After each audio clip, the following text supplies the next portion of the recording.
welcome back to Mystic Matters. We are the Greater Mystic Chamber of Commerce. Good evening, Kristin Hartnett. Good evening, Susette. All right, I know, because you always, before the show, we always have this little conversation, and you have a couple of things that you'd like to introduce tonight and tell us about tonight. Well, I'm still full from Mystic Eats. Yes. Oh my gosh, what a wonderful festival. I know, and it's probably one of your favorites too, right? It is. Is it the eating part or the socialization? The music drinking, the was music? so Of good course, this it's the year. music, yeah. Honestly, hanging out downtown, down by the river. Yeah, safe. And I have to be there all 3 days. Yeah. I love that. Yeah. And the stores and the community, they're very generous. And don't you find with all the families and the little kids coming? Yeah. And it's just a great event all the way around. It's a great event. And it really pulls in makes all me the love downtown Mystic. merchants and the restaurants too. Yep. All of the existing restaurants that we have in downtown Mystic Yes. are filled. So what else is going on? So we are having our business after hours on Tuesday, and that is at Catherine M. And this is where we draw the winner for the Susan Noyes painting. So you only have one more day to buy tickets. Right. And then be at Catherine M. 5:30 on Tuesday for the networking event that we do every month. It's always successful. We get people connected, but we're going to give away that painting. That night. And that night. And we'll also have prints available for those of you who are losers because you didn't I know. win. Well, I did buy, but Kristin said that I couldn't win. So you heard it here tonight on Mystic Meadows. But I do have a nice print, and I will tell you, I have the #1 print. Signed by Susan. Of course you do. So anyway, so I'm we're very also excited. we're doing Fall Fest. I wanted to mention. I that. was wondering when you were going to bring up fall. So, because I don't want to bring up fall. Right. It's so beautiful weather still. This is my favorite month here in New England. So, but Fall Fest is a really fun event, and that is kind of a business expo, a family fair. There's going to be helicopter rides there.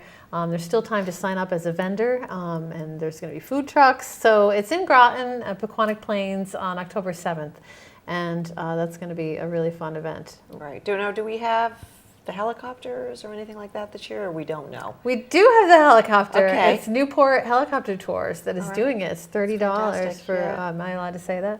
It's a very inexpensive 5 minutes. All right. Would you go up in the helicopter? No, but that's okay. We can Neither report would I. about it. I was like, you can't pay me to get up there. Only one time I went up in a helicopter in Hawaii, and don't even ask me what I saw because I was so scared to death. That seems like a sentence people use often. Yeah. I was in a helicopter once in Hawaii. Yes, over the volcano. So anyways, we'll just leave it at that, and that'll be another show. Yes. But Kristin, thank you so much, and just a shout out to Cheryl Zamzis for hosting the upcoming Business After Hours, and again for Susan Noyes, beautiful painting for the 60th, commemorative painting for Mystic Outdoor Art Festival this past year. So we have a great show tonight because we have a great event coming up on October 14th, and it's my pleasure this evening to introduce you to Laura Manfree. And she has a wonderful story to tell you about her dream and also her daughter, talk a little bit about her daughter, and the organization Sofia Sees Hope. And then on my right, Dr. George Adrian, who, listen, right before the show, I got all the information on LCA, and I cannot pronounce any of the words. So he's going to bring us, keep us abreast of what's going on in his field. But we are going to start, Dr. Adrian, with Laura Manfree and her dream that has come through, and a dream that's really going to come through on October 14th. So tell us just a little bit about your story. Sure. Okay. So I have a daughter, Sofia. She's our middle child. And when she was born, we noticed probably about the time she was 2 years old that she was having trouble seeing. So if there was a change in color of a carpet, for example, she would get down and make sure that it wasn't an actual drop off. She didn't have the perspective. And if you had a flight of stairs where the rug was all the same color, she would topple down them. So we had some big clues that things were maybe not quite right with her vision. We went to the doctor, we got glasses for her, and then she had a series of different symptoms. So by the time she was 2, from about the time she was 5, we were treating mostly the symptoms, and it wasn't until we finally had one of the pediatric ophthalmologists in this region, actually Dr. Martha Howard, suggest to us that this might be more than simple vision loss that can be corrected with glasses. and we needed to go up to Children's in Boston and see someone there. So we went there, we got a clinical diagnosis of a rare inherited retinal disease called Leber congenital amaurosis, so LCA for short. And it is a rare disease. There are about 20 different genes, and a defect in any one of those genes can cause what is known as LCA. So at the time, and this is going back to maybe 2007, 2008, maybe a little later, they said, look, that's your clinical diagnosis. There's nothing you can do. She'll be blind. She does have vision now, but she is legally blind. And eventually it'll drop off altogether. The prognosis is complete blindness. And that's the same for all of the gene defects under LCA. So we spent the next several years seeking a genetic diagnosis. The doctor did say that maybe someday there would be gene therapy or there could be gene treatments. And interestingly enough, actually, we had some doctors who said, go ahead and try to find out what the genetic mutation is. Maybe there is hope. And we had other doctors tell us not to bother. There's nothing you can do. She'll be blind. Deal with it. So, you know what? When you're a parent and you're told something about, try not to get all choked up, but you want to do whatever you can for your kids. So our take on it for our daughter was always, hope for the best and plan for the best, but deal with what you're given now. So that's kind of where Sofia Sees Hope came out of. We sought a genetic diagnosis for 7 years. We finally got one. We've sent blood literally all over the world, Estonia, Philadelphia, Iowa, Europe, trying to get a diagnosis. Finally, we were able to get a diagnosis for her. And now there really is hope, actually, and Dr. Adrian will speak to some more of what's happening in industry. With our diagnosis, we were also asked if we'd consider fundraising. So we started, and my second time I get choked up, this community was so supportive. When we went out with some initial events, we raised $50,000 in 6 months largely from this community, helping to fund research specifically for Sofia's gene. And I remember after that happened, I sat down actually at Simply Majestic, which has been a sponsor and supporter from the beginning. Yes. And Susette looked at me and said, so now what are you going to do? You can't give up. Yeah. Yes. Yeah. And I was like, uh-oh, I guess I have to keep going. Gotta keep moving. So we did. We incorporated, and one of the reasons we incorporated to become a 501c3 as our own entity as opposed to sending to another organization is because a few things. So when we were fundraising for Sofia, it was simply the funds we felt were restricted for research for her gene. And we're just one out of over 20 genes. And this is a disease with a lot of other parents in our situation who don't have access to resources, don't have access to information. All boats float in a high tide. So we can fund her research for her gene, but there's also all these other research efforts going on. So we're working with the Foundation Fighting Blindness to understand which are the best proof of concept research efforts, where our dollars can make the most difference, and that's where we want to put it. So we incorporated to be able to fund more research, more proof of concept research. There's gene therapy, there's CRISPR technology, there's more things coming up. And then also, it's been a real learning, I think, for me and for the board of directors and others involved, is that it's not really all about the research. So what we're doing now, and over the last year, we've kind of pivoted a little bit. We're still funding the research, but this notion of patient advocacy and educating our patient community is huge. We have industry right now that is moving forward cures. If anyone watches, TV, America's Got Talent, one of the boys there used to be blind and now can actually see thanks to one of these clinical trials, Christopher Guardino. So, this is happening now, but what you have is a patient community that's still being told, like we were, don't get diagnosed. There's nothing you can do. People don't know how real this is. So maybe there's nothing they can do now, but if they're not getting diagnosed, it means we're not getting a natural history of the disease. It means if there is a clinical trial, you won't be eligible.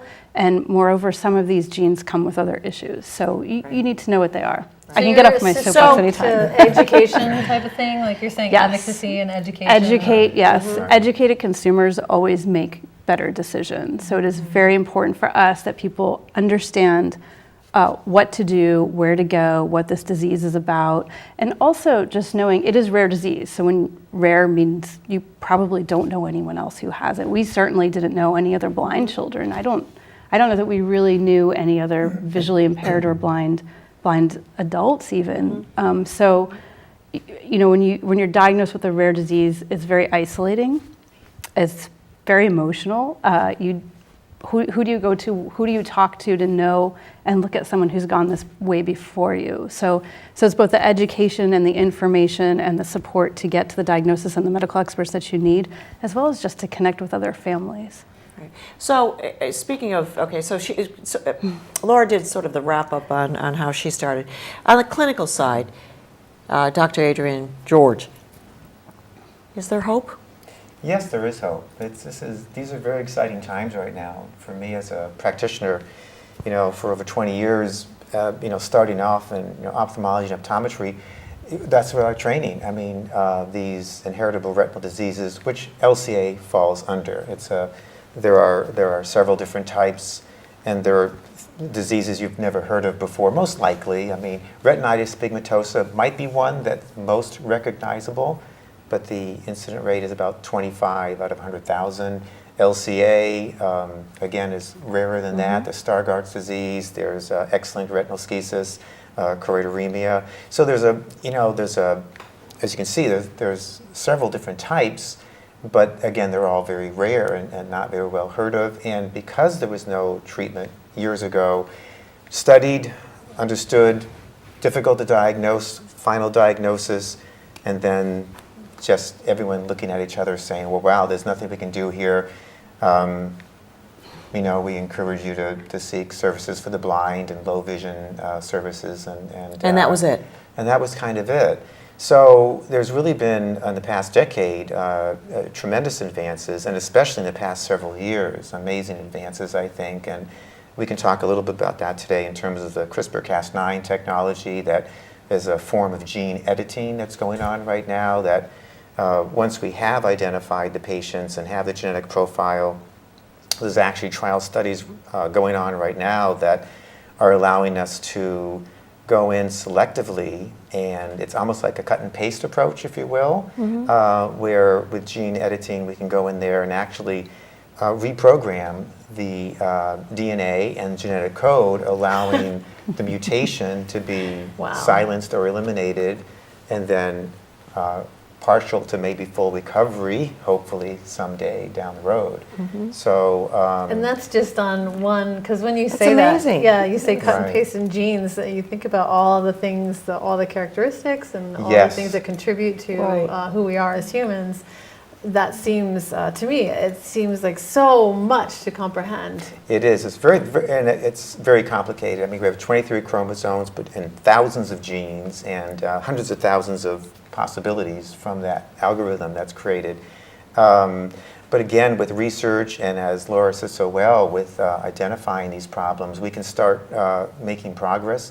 The interesting thing is that LCA and retinitis pigmentosa, so RP we call it, and LCA are from the RPE65 genotype. So, the eye has a very distinct advantage to study, even though it's one of the most complex organs in the body. It's very accessible. You can actually study it without invasive procedures frequently. Sometimes you do have to do more invasive procedures, but you can visualize things with ophthalmoscopy. You can study, you can measure, you can ultrasound. So it has some advantages as far as being able to study. And so LCA actually has one of the model DNA structures that's being used right now. And we're hoping that as we understand more and move closer and closer towards solutions and cures, that this is going to have an incredible ripple effect, if you will, to not only other inheritable retinal diseases, but many other diseases. Right. Hemophilia. Right. So On when you're and talking on. about Right. rare Yeah. diseases in general. So Dr. Adrian, I know we have this wonderful organization, Sofia sees. How has that helped in going forward in really putting this front mind awareness to people in the community? Well, I think we're getting there, and I think that's where we did have a little bit of a shift in terms of our paradigm, in terms of being, trying to help support research or organizations towards advocacy, because it is so rare. We're trying to find out and identify patients and get them to the trial studies, or at least get them to understand that they, can be helpful in terms of moving forward. So I think that's where Laura and her husband Chuck have just been fantastic about this, trying to bring more awareness. More awareness. From the clinical side, I think the researchers and the doctors, I think we're very excited on this, because we really do look at this as possibly being that key that's going to open up the door, that's going to lead to multifaceted, multivariable approaches to research, not just with ophthalmic disorders and heritable retinal diseases, but we mentioned the other, leukemia and hemophilia, things that are other genetic and heritable problems. Wow. So, but again, it circles back to finding the patients and helping them get to the research institutions. And I think so that's where Sofia's hope really, and just a little bit of a history, George probably knows this, and Kristin a little bit. So, Laura came into the store. And I'll never forget it. We had another board member, and it basically said, "Do you have 5 minutes, 15 minutes?" And I thought, well, I only have 5, but anyways. And this was how long ago, Laura?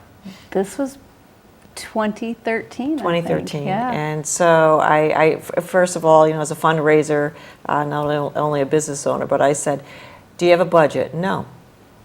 "Are you a 501c3? "No." "What would you like to do?" "Fundraise." "Do you have a place?" "No." And to Laura Small plan, though. she had a Yeah. so Susette is the first thing on my well that, but usually when you come to see Susette, you have sort of a plan. But I want to give a shout out to Laura Manfre, her husband Chuck, and Dr. Adrian, and the board of directors and the executive board, executive director, to see where this organization started and the vision as we go forward. Because on October 14th, it will be the 4th annual, right? Dinner, is it the 4th annual? We've come a long way from the movie theater. Yeah, this is Okay. the 4th annual. Dinner in the Dark at the Mystic Marriott on October 14th. And I want to talk a little bit about the evening, because it's going to be great fun. It's almost sold out. I will tell you, it's almost sold out, but just still tickets available. So, Laura, walk us through the event. Walk us through the event. Sure. We wanted to do something that put people, even for a small moment in time, that connected them somehow to our mission, right? So Sofia faces complete blindness in her future, and every meal someday will be in darkness. So, and then we like to have fun. No one really likes to go to an event to be brought down. And we like food, and we like wine. We've Good had music. some great sponsors, good Right, yeah. music.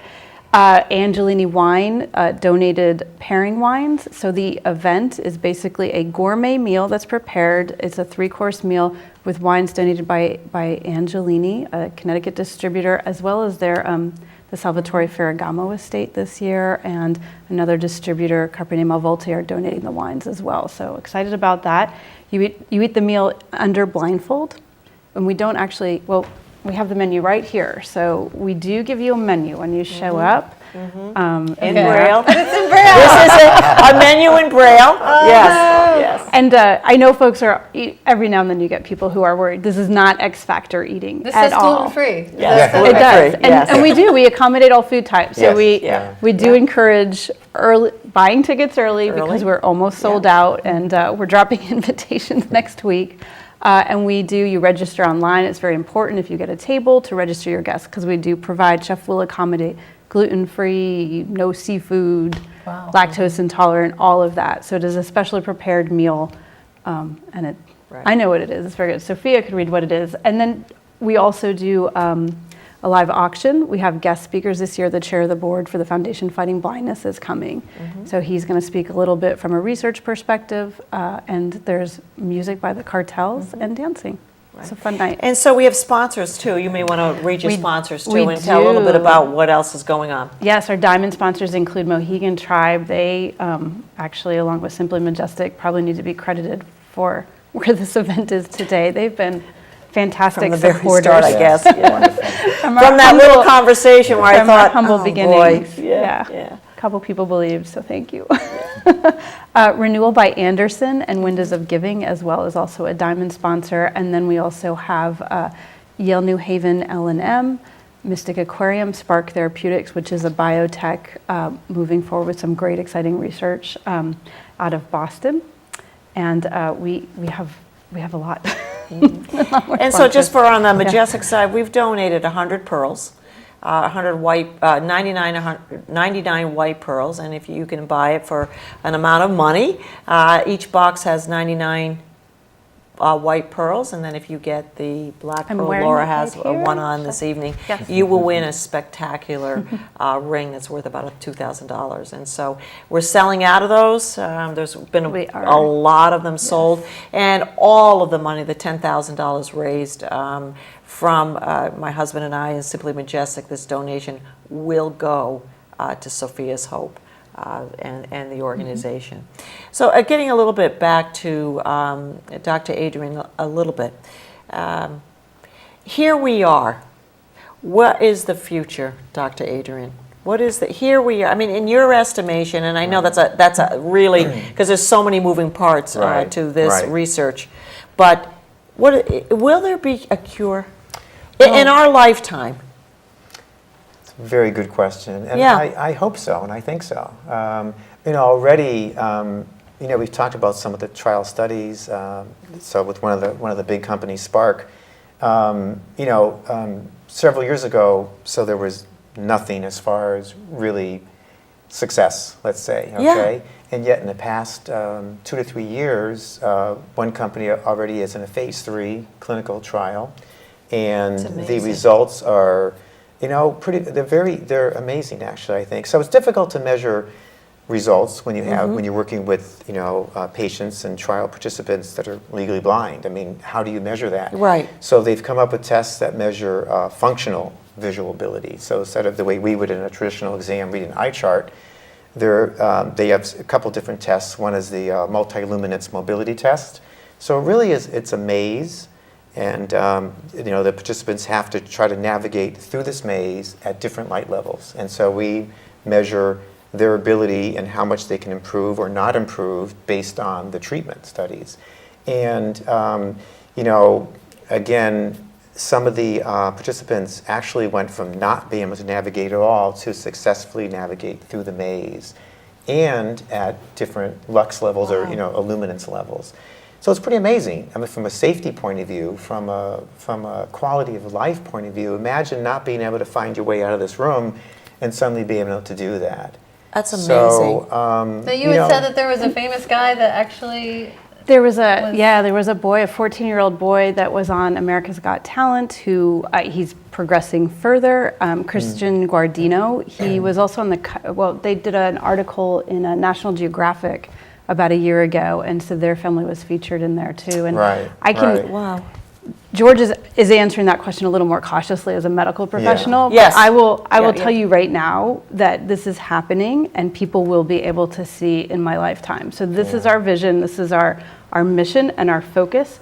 We want to make sure that this may not happen in time for Sofia. She's 14, and for gene therapy to work, obviously the retina needs to be able to be active for a certain period of time. Yes, so that's a very good point. And that's, with these studies, it's difficult to measure, even with the test we mentioned, the multiluminance mobility test, and they have something else called the full threshold stimulus test that measures their ability to see light. But,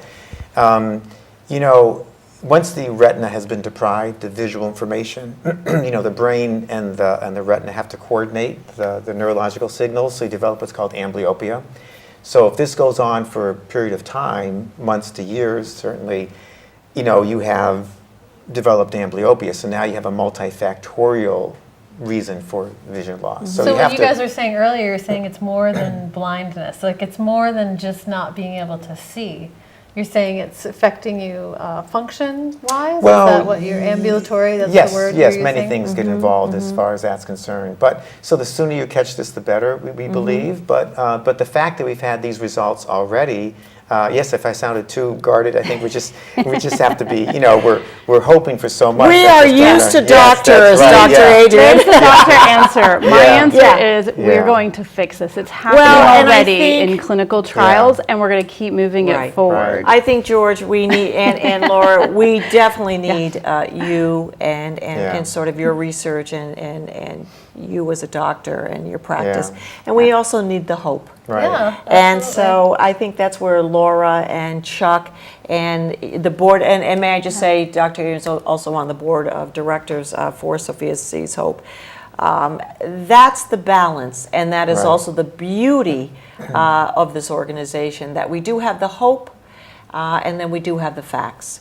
And so we are asking the audience today to not only support this event on October 14th at the Mystic Marriott, the Dinner in the Dark, but to also that if you go on the website, there's always opportunity to support throughout the year. I will tell you, as one of the original founders, it was a little strange in my office when we had no. But this with the help of the community, this community at large, Sofia Sees Hope is on its way to a real success story. So we only have a few broader minutes. vision. A broader vision. Right. Dr. George, Adrian, thank you so much. I know Well, you've thank been a you. great help to Laura and And the I think organization. there is, just to add, I mean, as I was trying to say this, there is so much optimism here. Because if we were 10 years ago had nothing, and Yeah. in 2 or 3 years now we've made these improvements, I think in another couple of years, and I do share that optimism, I really Yeah. do think we're going to make greater and greater strides and have visual recovery for patients. I really Optimism think has it's the gonna same be- first 3 words as Ophthalmology. There you go. Yeah, there you go. Everything. Optimism, Yeah, ophthalmology. everything. So it's, I think it really, I mean, I wouldn't be, so active in this. if Right, I didn't right. believe Oh, well, in you've been a it, great help. And it's Yeah. just been a wonderful experience. And again, I just have to say something for, Laura and Chuck, her husband, how dynamic and energetic and inspiring they've been in dealing with not only a personal and family involved, Right. issue, to turn this into something that can help so many people. Right. And I'll tell you, George, it's a great event. And it is a lot of fun. It's a lot of It fun. is so You much do fun. eat Yeah. blindfold. Yeah. Wait. I cheat every once in a while, I have to admit, and that's part of the fun too, is to look and say, what am I eating? I have missed my meal every once in a while. Yeah. I've tried to cut it, and it's It's a hard. fun event. It really is very interesting. It's very, yeah. very interesting. So if you want to be part of an event that there is nothing around here like it, come to Dinner in the Dark, Mystic Marriott on October 14th, 2017. Of course, this year, tickets are still available. If not, purchase a little pearl. It all goes to the same research, patient advocacy, and also just a greater organization to support. So we welcome you, Laura, and you. all your success, and you and Chuck and the board of directors, and Dr. Adrian, thank you so much for being here tonight too. Kristin, Suzette. you are the best. We've got. I guess I'll see you next week. I'm second best. Second best. first Well, best. hey, listen. You always have to have great people as a part of a team. So we are the Greater Mystic Chamber of Commerce. Of course, we're Mystic Matters, and we're coming back real soon. We'll see you next week.